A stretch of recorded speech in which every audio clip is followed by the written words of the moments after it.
The Republic of Venezuela is universally regarded as the poorest nation in all of South America, but there was a time when Venezuela was one of the wealthiest countries in the world, and in 1950, Venezuela had the fourth highest GDP per capita, bested only by the United States, Switzerland, and New Zealand.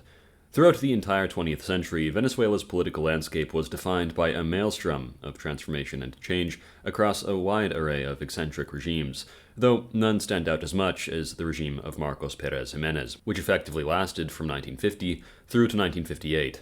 Under the mandate of Perez Jimenez, Venezuela, one of the most vibrant nations in South America, saw an unprecedented era of material progress, national discipline, and state-led development. In a 1983 interview, Marcos Pérez Jiménez reflected on the philosophy that drove his regime, stating, quote, "We sought a prosperous, dignified, and strong nation. We knew what we had to accomplish in all areas to fortify the nation." During the preceding era, Venezuelan politicians focused solely on the demagogic promises of political liberties whilst rejecting the importance of material conditions. The regime of Perez Jimenez brought an end to this old order and catapulted Venezuela from a largely rural, underdeveloped country into a modern, prosperous, and dignified republic. In his own words, quote, "What good is freedom for a man living in a hut?" To understand the history of Venezuela during the 1950s, one must understand the military revolution of October of 1945. Under President Isaias Medina and his predecessors, Venezuela had failed to develop adequate roads and communication routes, and there were no plans for further roadworks, nor was there a doctrine of production or corresponding plans, and the nation was failing to advance with the required speed to close the gap with moderately developed countries. There was no effort to satisfy the population deficit, nor to rationally transform the physical environment, or improve the people morally, intellectually, or materially. A national consciousness aimed at a superior destiny was absent among the Venezuelan people, as was a defined national ideal. Traditional vices retained their grip, including nepotism, demagogy, and a reduction of the government to mere electoral campaigns about democracy. The armed forces were ineffective for defense, and the nation depended on the good faith of the United States for the preservation of its dignity and heritage. Faced with this, members of the armed forces, including Marcos Pérez Jiménez, chose to act, initiating the October Movement of 1945 to establish a novel order where new, capable leaders would fight to ensure that honesty, justice, and competence prevailed, working solely for the benefit of the nation and the armed forces. However, if Pérez Jiménez's life had taught him anything, it was that Venezuela's fractious political class, then defined by democratic action over the course of 1945 to 48, was incapable of harnessing the nation's vast potential, particularly its oil wealth, for systematic development. This view of Venezuela's political class was supported by both domestic and foreign businesses alike. Due to this outlook, on November 24th of 1948, Marcos Pérez Jiménez, alongside two other leading generals, overthrew the Venezuelan government in a total rejection of the chaotic party system and in favor of a technocratic and nationalistic military government. Following the coup, Marcos Pérez Jiménez immediately became Venezuela's Minister of Defense, one of the most important cabinet positions in the entire country. Upon consolidating power around himself in 1950, following the assassination of President Chalbad, then as provisional president in 1952, and finally as constitutional president in January of 1953, Marcos Pérez Jiménez articulated his own coherent state philosophy. It was called the New National Ideal. The New National Ideal was not Pérez Jiménez's invention, but the resurrection of a foundational concept articulated by the founder of Venezuela, Simón Bolívar, who had defined its three pillars: first, independence as the first step for citizens to possess the homeland; second, American union based on mutual aid and common interests against imperial powers; third and finally, a Bolivarian style of government where, quote, "The most perfect system of government is that which produces the greatest possible sum of happiness, the greatest sum of social security, and the greatest sum of political stability." This ideal was buried by anarchy and the puppet regimes of foreign imperialism following the death of Bolívar. For Pérez Jiménez, reviving this new national ideal after 118 years of obscurity was the essence of his mission and a completion of Bolívar's unfinished project. As he proclaimed, Venezuela lacked, quote, "a clear and precise formulation of a national ideal." Pérez Jiménez sought to fill this void by focusing on, quote, "the progressive transformation of the physical environment and the integral improvement, material, moral, and intellectual, of the inhabitants." The new national ideal of Pérez Jiménez was a synthesis based upon the pillars of nationalism, Cold War geopolitics, and Venezuela's need for industrialization. The new national ideal viewed Venezuela's natural resources, above all oil, not as a curse to be blamed for the nation's failings, but as capital to be invested into the welfare of the nation.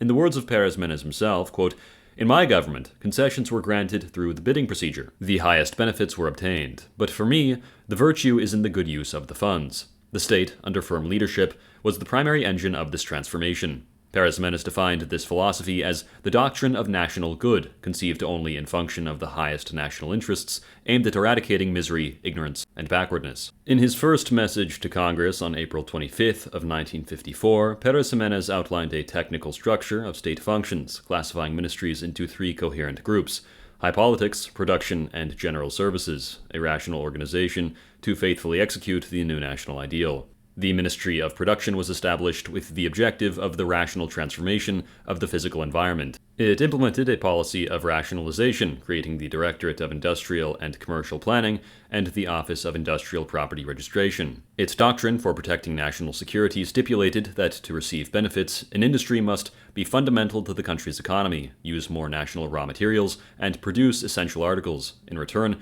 industries were obliged to improve product quality, reinvest profits in modernization, lower prices, and ensure fair worker remuneration. The new national ideal was legally enshrined with the promulgation of the new Constitution on April 15th of 1953. The 1953 Constitution defined private property as a social function able to be subjected to expropriation by the state. It further declared that lands acquired in private concessions for the purposes of mining hydrocarbons and other combustible mineral concessions would pass in full ownership to the state upon the extinction of such concessions. The state would reserve for itself the exercise of certain industries, exploitations, or services of public interest, and enact measures of economic order to rationalize and promote production and regulate the circulation and consumption of wealth. In the eyes of Marcos Pérez Jiménez, the military was the progressive and disciplined vanguard of this nationalist project. Prioritizing stability and order, the regime used the National Security Directorate to suppress political parties and prevent professional politicians, particularly reformist liberals and communists, from disturbing the military's role in the nation's development. Addressing new officers in 1955, he declared, quote, "We soldiers must create, preserve, and foster a combat ethos. May God spare us from fighting against our own brothers and from engaging in unfounded wars, but when necessary, let us not forget that what is fitting for the homeland is that we survive combat. If death should happen in combat, let us bear in mind that we must settle that debt with the honor of soldiers." Unquote. The most visible and enduring testament to the Pérez Jiménez regime was the monumental infrastructure program it executed with remarkable speed and efficiency, funded by a booming oil sector. The results were staggering across all sectors, marked by exponential growth. In transportation, the rate of road construction more than doubled, with the national network experiencing an increase of over 120% in a single decade. Paved roads saw a more than threefold increase, with most being first-class routes. Caracas, the capital city, was transformed from a simple large town into a modern capital, with massive public housing projects replacing the vast majority of city slums or ranchos. By 1958, only 7,000 ranchos remained of the 65,000 which existed when Pérez Jiménez rose to power in 1950. This effort was part of a massive housing program where the number of state-built dwellings increased by more than 1,100% in a decade. Urban infrastructure saw massive investment, with street paving and sidewalk construction expanding across the republic by orders of magnitude. The regime embraced modern architecture through the construction of the Hotel Humboldt, built in 7 months, the Hotel del Lago, and the Tamanaco Intercontinental. Significant educational and health infrastructure was built, including the completion of the university in Caracas, a UNESCO World Heritage Site. Venezuela had become the metropolis of the world in infrastructure. The regime established the basis for all of Venezuela's heavy industry. Under Marcos Pérez Jiménez, industrial output soared. Electrical energy production rose by over 340%, cement production rose by roughly 900%, and textile production approximately doubled. The total value of construction grew by nearly 400%. State investment through development corporations fueled national electrification and agriculture, with credit programs causing cultivated areas and production for staples like rice to expand significantly.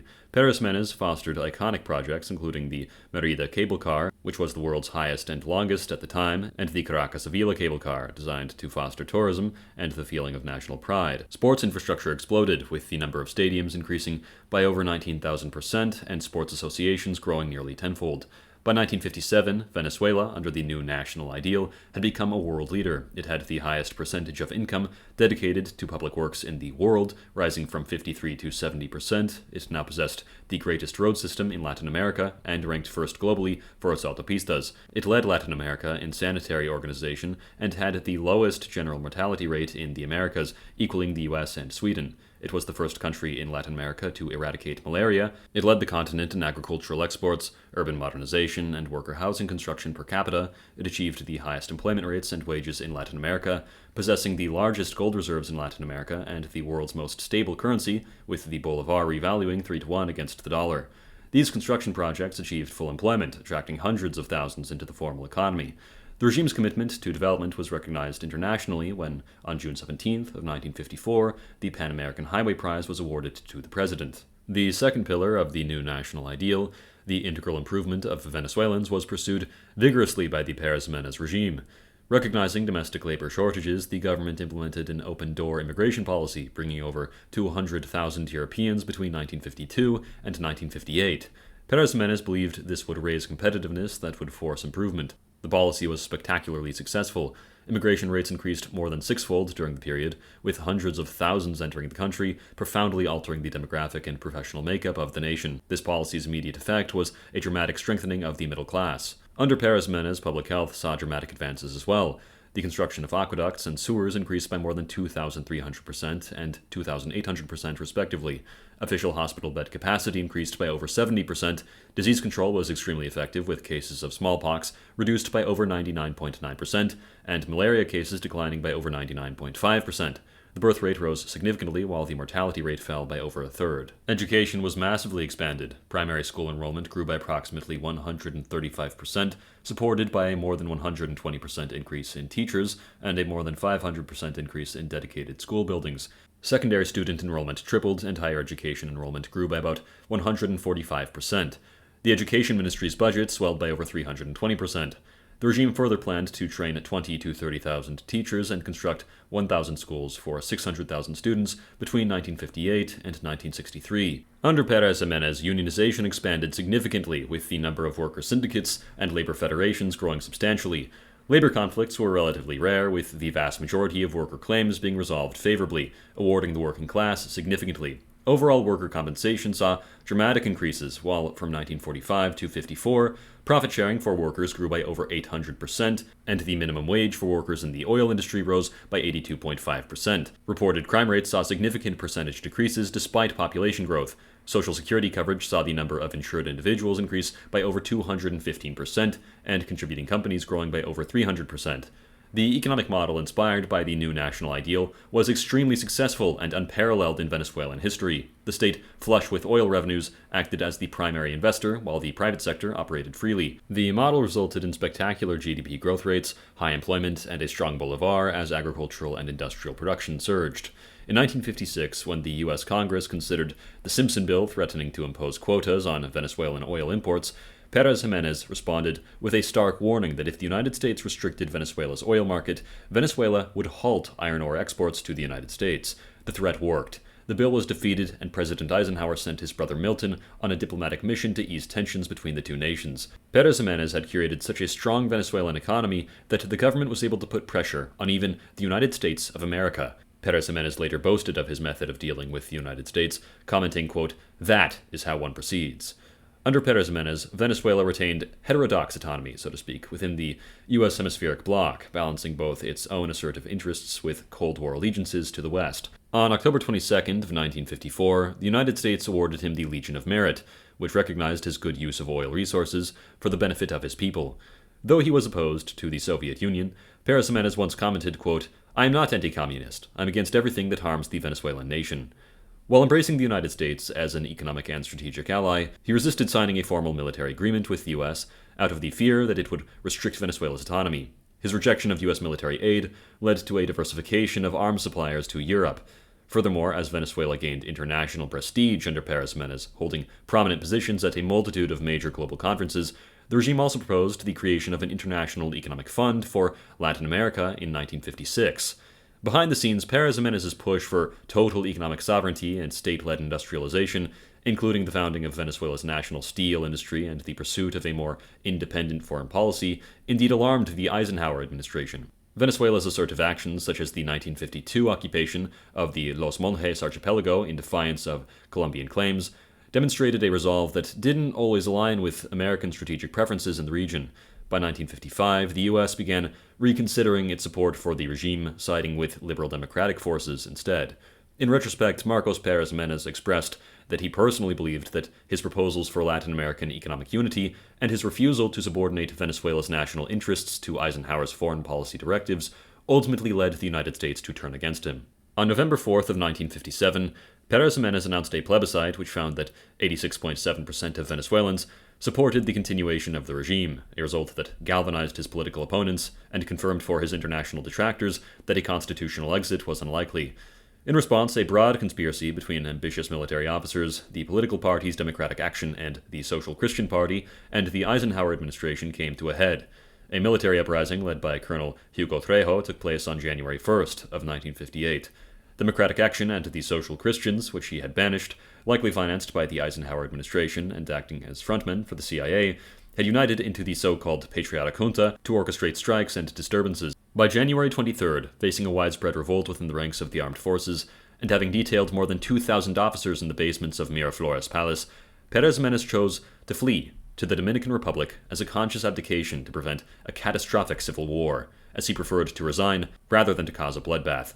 Pérez Jiménez was subsequently extradited to Venezuela from the United States on charges of embezzlement in 1963. His trial did not take place for 5 years, and by the time he was charged, he had already served his time. The Venezuelan government unsuccessfully attempted to levy murder charges against him, which were dismissed by U.S. federal judge William Whitehurst, as the regime had no evidence, no witnesses, no murder weapon, nothing.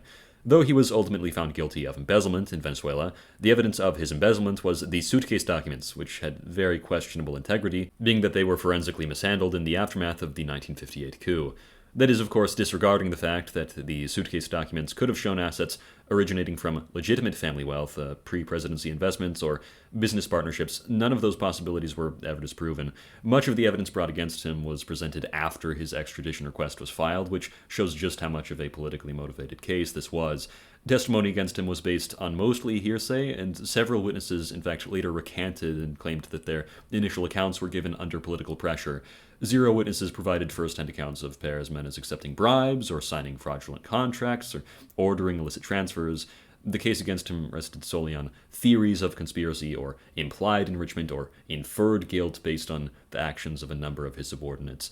The legacy of Marcos Pérez Jiménez is fiercely contested in Venezuela. For the liberal democratic period that followed, he was the archetypal dictator to be vilified, yet in a comparative Latin American context, his regime was undoubtedly the most effective and decisive nation-building project in Venezuelan history. He later commented in one interview, quote, "My regime was more democratic than that of the political parties that govern Venezuela, and this regime that ruins my country is much more dictatorial than mine. My so-called dictatorship has been much more beneficial and convenient for the country in all aspects than the so-called democracy." In 1963, a party titled the Nationalist Civic Crusade, or CCN, was founded to carry on the Pérez Jiménez project. In the 1968 elections, a decade after his fall, the Nationalist Civic Crusade won about 11% of the popular vote, securing 21 seats in the chamber and 4 in the Senate. Though Pérez Jiménez was elected to the Senate in 1968, the government banned him from taking office. Ironically, in 2010, President Hugo Chavez acknowledged Pérez Jiménez as, quote, "the best president that Venezuela had in a long time," despite the fact that Pérez Jiménez, according to his daughter, viewed Hugo Chavez as a crazy demagogue and refused to attend his inauguration.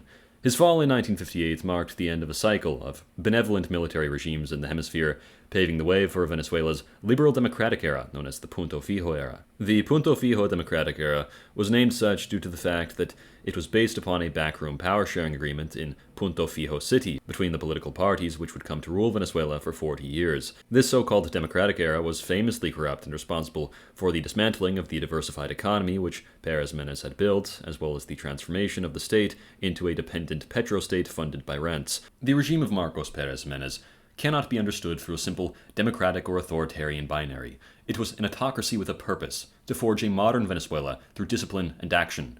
Its outcomes included an unprecedented era of explosive economic growth and infrastructural creation that shaped the destiny of the Venezuelan nation. The new national ideal, for all of its ideological limitations, provided a coherent blueprint executed with extraordinary vigor. Its ultimate goal, as expressed by Pérez Jiménez, was to awaken a sustainable and honorable national spirit. Quote, "History shows us that 2 great stages define our republican life. One in which the gentilic Venezuelan was synonymous with prestige, and another in which we neglected our responsibility. May each of us always remember those two stages, and with our national consciousness nourished by the example of those who conquered renown for the homeland, let us intensify our effort, renew our enthusiasm, and to make the greatness of Venezuela the ethos of our lives." Unquote. The decade following the October 1945 movement provided valuable political and administrative experience, synthesizing two important conclusions. First, ideals only count in proportion to the capacity to realize them. Second, only the purpose of the common good can achieve the implantation of enduring principles. The regime's task wasn't to divide Venezuelans into partisan friends and enemies, but to eradicate the causes of collective deformations, misery, backwardness, ignorance, and replace them with well-being, progress, and civilization without creating any privileged groups or laggards. The goal was to translate ideals into concrete visible facts, contributing to Venezuela's acquired international prestige and demonstrating that Latin American peoples could conceive broadly, plan logically, and execute effectively. Those involved in the October movement considered that they had lived up to their responsibility, and the 10-year period was sufficient to justify the logic of their decision and the rectitude of their facts. Modern Venezuela's cities, roads, demographic makeup, and political debates are in large part a product of those transformative and turbulent years. Perez Jiménez himself stated that his ultimate goal was for the Venezuelan people to achieve a different order of another quality. To study the regime of Marcos Pérez Jiménez is to remember a Venezuela that once was, and what Venezuela could be again.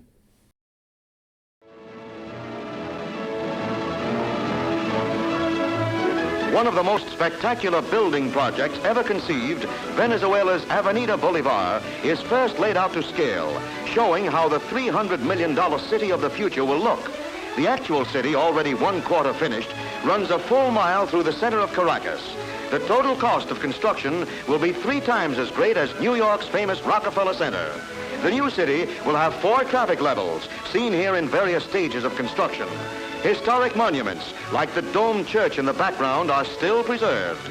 In the new buildings, windows are deeply recessed to give protection from sun and weather. And where ox carts once plodded, 8-lane superhighway speed traffic through Venezuela's new Avenida Bolivar.